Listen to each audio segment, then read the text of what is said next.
José de piel morena, pueblo de México en general. Vamos unidos a la faena por la regeneración total. Para lograrlo se necesita no más tu credencial de elector. Piensa en la patria, recapacita y cuida tu voto libertador. Que la derecha ya no descuadre el resultado de la elección. Para que no nos vengan con fraude, solo hace falta organización. Morena. Mire, el concepto de transmodernidad, que debo decir es más complicado de lo que parece. Primero, transmoderno significa la quinta edad del mundo. Es decir, yo pienso que la modernidad se está acabando. Entonces, ni estoy de acuerdo con Bolívar Echeverría de que hay muchas modernidades y la nuestra fue una modernidad X, o que vamos a hacer una modernidad de otro tipo. No, yo digo, la modernidad se agota, porque ecológicamente no da más y el capitalismo, estoy hablando de un siglo, si ustedes quieren, de un siglo y medio, no de 10 años próximos, pero esta modernidad se acaba. Es decir, estoy pensando en otra civilización, no ideal, posible, pero que va a ser ecológica, que el criterio va a ser de sobrevivencia a la humanidad y no de aumento de la tasa de ganancia. Entonces, primero hay que pensar que transmoderno significa más allá de la modernidad. No me interesa el movimiento de modernización. La modernización es destructora y tiene un mito fundamental del progreso. Lean la última obra de Franz Hinckelhammer, Crítica de la razón mítica. Y entonces dice, toda la ciencia y la epistemología moderna está hecho sobre un mito, el del progreso, que es un mito destructor. Y no es racional, es irracional y sin embargo está debajo de toda la racionalidad moderna. Entonces pienso en algo que viene después de la modernidad. No es posmoderno. Posmoderno para mí es el último estertor de la modernidad, antes que muera. Entonces, no puedo aceptar ninguna tesis, porque al ellos ser escépticos de la razón, son escépticos de la razón crítica. También. Y además un indígena puede decir, yo soy pobre, pero tengo la razón. ¿O no? Tienen la razón, en los dos sentidos. Que tienen racionalidad y tienen la razón contra todas las sinrazones que le han mandado arriba. Entonces yo no pierdo la razón. Pero abstracta, universal, todo, esa es la pretensión de la modernidad, que han tomado la particularidad y nos quieren imponer como universalidad. Eso no me interesa. Pero yo creo que la razón, igual que el mundo afectivo, es una dimensión de la vida humana. Y la vida humana tiene una astucia. Hegel hablaba de la astucia de la razón. Yo digo, la razón es la astucia de la vida. Es distinto. Tantos somos astutos que mira lo que hemos hecho con los pobres animales. Los metimos en el zoológico. Somos mucho más inteligentes que los leones, los tigres, las gacelas, los pájaros y todo. Volamos más que los pájaros con los aviones.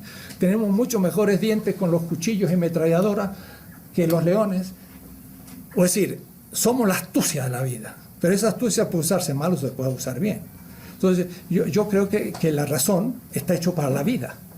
Y por eso no dudo de la razón, ni de su poder, ni su captación. Pero que también está la voluntad, está la emotividad, está el amor. Y eso es lo que mueve. Hablaré de eso en la política. Entonces, no temo la razón. Lo que temo es cuando una razón particular se pretende universal y domina las otras razones. Ah, no, ahí no. Eso es la modernidad. Entonces, lo transmoderno es una cultura distinta donde vamos a tratar de otra manera la naturaleza, donde vamos a aprender de las culturas originarias cómo se trata la naturaleza. Primero. Entonces, la modernidad yo la pienso como un cono de luz desde una linterna. Un cono de luz.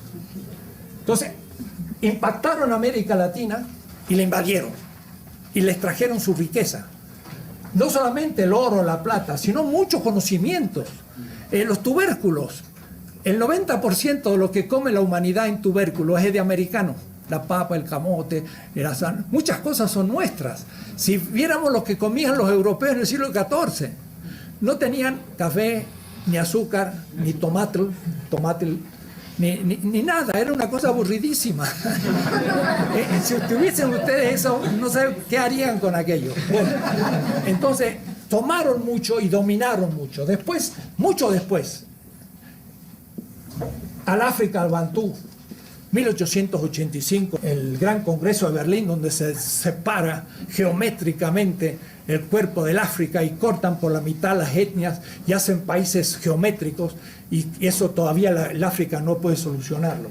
Después atacan el sudeste asiático, llegan a la India los ingleses y los chinos, sobre todo con el Japón. Entonces, la modernidad absorbe, domina y acumula mucho de la información y la riqueza de su mundo colonial. ¿De acuerdo? Ahora empieza la idea recién, pero desprecian lo que para ellos no es útil. Lo que yo llamo la exterioridad. Esto. Y ahí viene una polémica con Aníbal, Quijano y con otros compañeros. ¿Qué significa exterioridad? Pues muy fácil, les voy a explicar ahora. Por ejemplo, estuve ahí en el Congreso Americanista con un maya. Una cosa apasionante, apasionante. Este muchacho que nació en Chiapas y vive en Guatemala es maya, habla el maya. Su abuelo, que era un sabio, lo eligió a él para ser su sucesor. Tenía 8 años. Y entonces le explicó los secretos de la cultura maya. Pero él era un niño y se olvidó casi todo. Pero le quedó algo muy claro. Mire lo que voy a decir, es una cosa tremenda. Tremenda. Le dijo, mira, la cultura maya se explica porque es un panal de abejas. Usted no se imagina lo que he dicho. Un panal de abejas, dice. Entonces el niño se quedó allí y miraba las abejitas, y su abuelo murió, y él hizo el colegio primario y la secundaria, y cuando eligió la universidad dijo, voy a estudiar insectos. Y se metió en la facultad a estudiar biología y se metió a trabajar los insectos, hizo su licenciatura en biología. Es decir, un maya estudió la modernidad, la ciencia, la biología, las abejas. Terminó, se ganó una beca en Davis UC, en California. Se fue a Estados Unidos, 5 años, becado, y se hizo una tesis sobre abejas.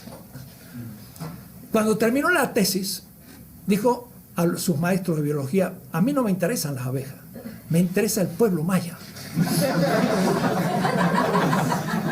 ¿Qué tiene que ver la abeja con esto? No, a mí no me interesa. Yo quiero seguir estudiando, sí, pero tú tienes que defender tu tesis. A mí no me interesa defender la tesis. No la defendió. Se fue a Guatemala, vendió su casa, lo que tenía todo, y con eso, y su mujer y sus 2 hijos, volvió a Davis, se metió en antropología, historia, ahora a estudiar a la cultura maya. Él se costeó los estudios. A los 4 años, de pronto, publicó 2 o 3 cositas y empezaron a pedir su tesis de abejas. Porque él relacionaba su tesis con las abejas.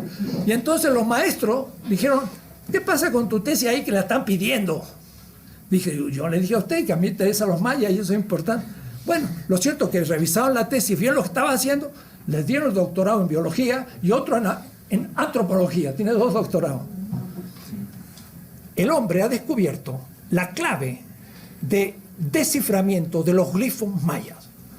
Ha descubierto 120.000 glifos, mientras que todos los mayistas del mundo, que son más de 3.000, están empantanados con 120.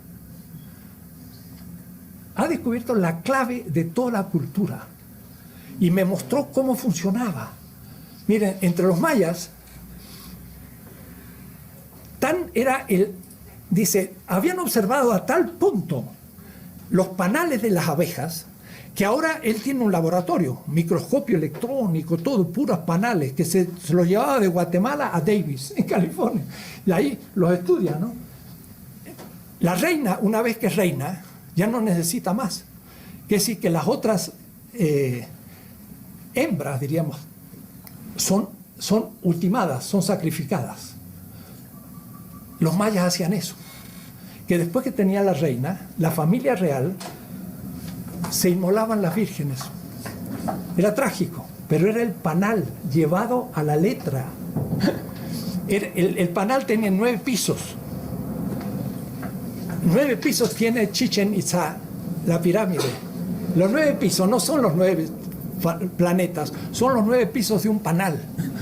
Y a partir de eso, él demuestra toda la vida política y también de ahí saca los grifos y empieza a descubrir la esencia de la cultura maya. Miren qué ejemplo. Él toma en serio lo que la modernidad excluyó.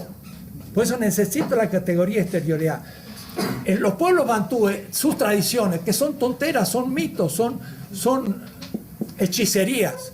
El Islam, mire lo que es el Islam. Son machistas que matan a las mujeres, las cubren. El Corán es un libro inservible. Todo. Esto lo despreció la modernidad.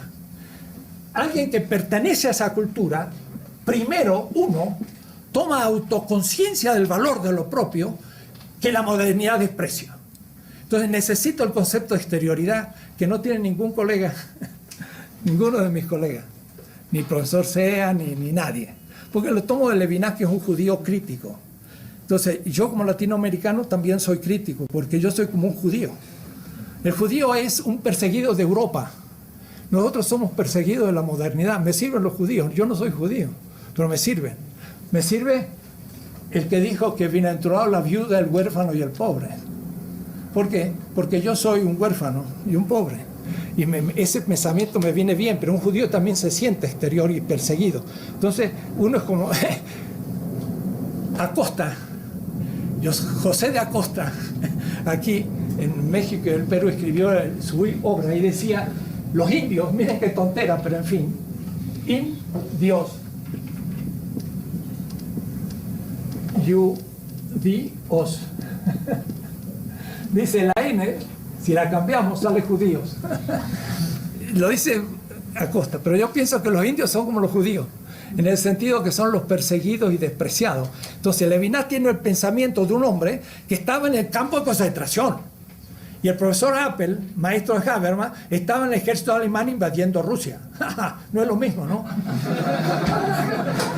Uno estaba invadiendo los rusos y el otro estaba en el campo de concentración, pero como sabía muy bien alemán y francés y ruso y no sé qué, lo usaban de traductor y se salvó.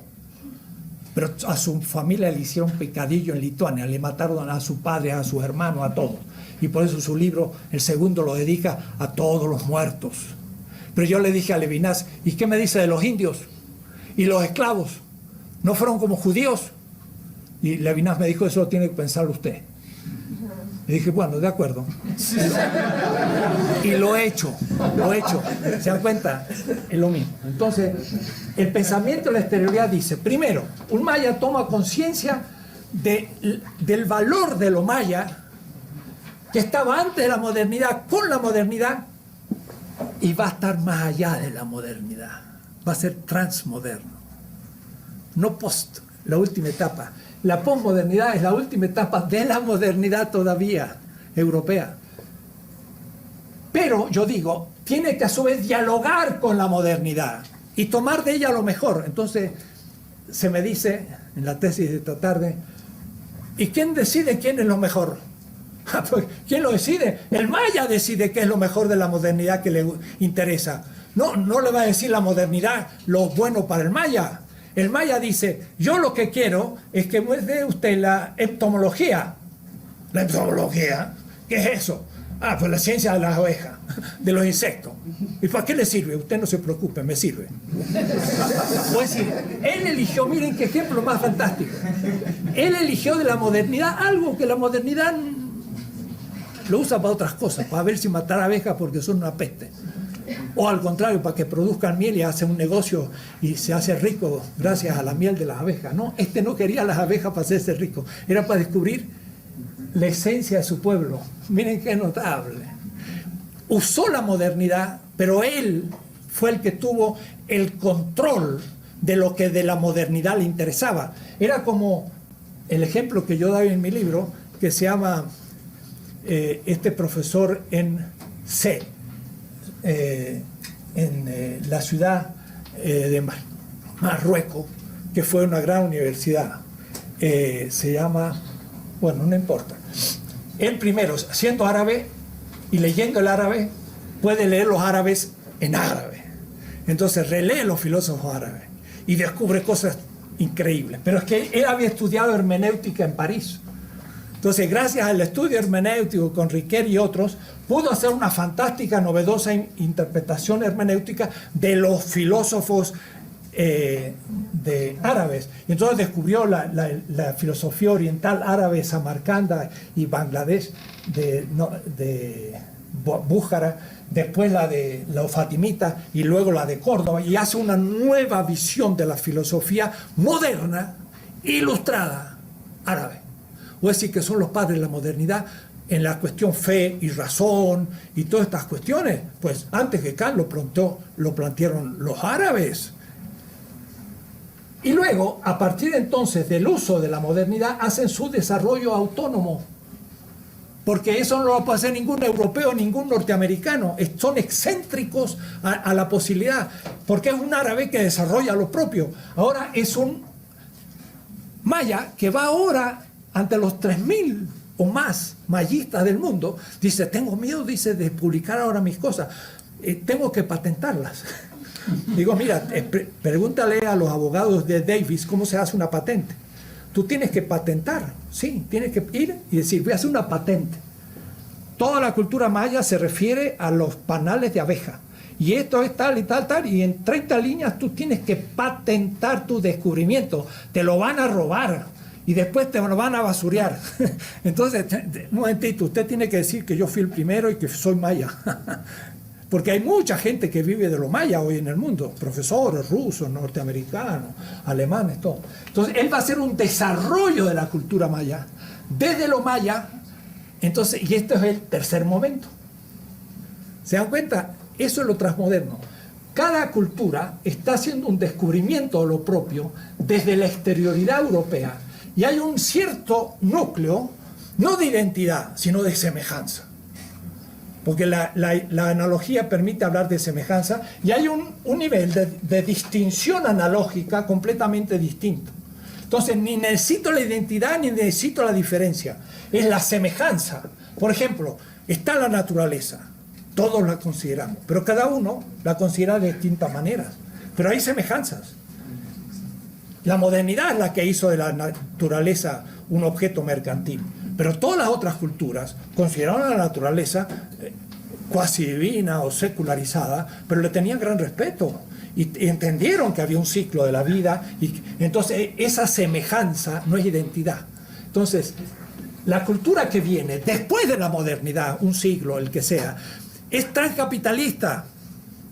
Va a ser más allá del capitalismo. Va a ser socialista. No sé. Porque no va a ser que el socialismo sea moderno todavía. El capitalismo tiene un criterio que es la tasa de ganancia. Si aumento la tasa de ganancia, esto es racional. Pero el socialismo real tuvo otro criterio. Si aumento la producción, esto es racional. El aumento de la tasa de producción. Claro, para el consumo, que es muy bueno. Pero al fin también se mide mercantilmente. Lean la obra de Hinckelamert.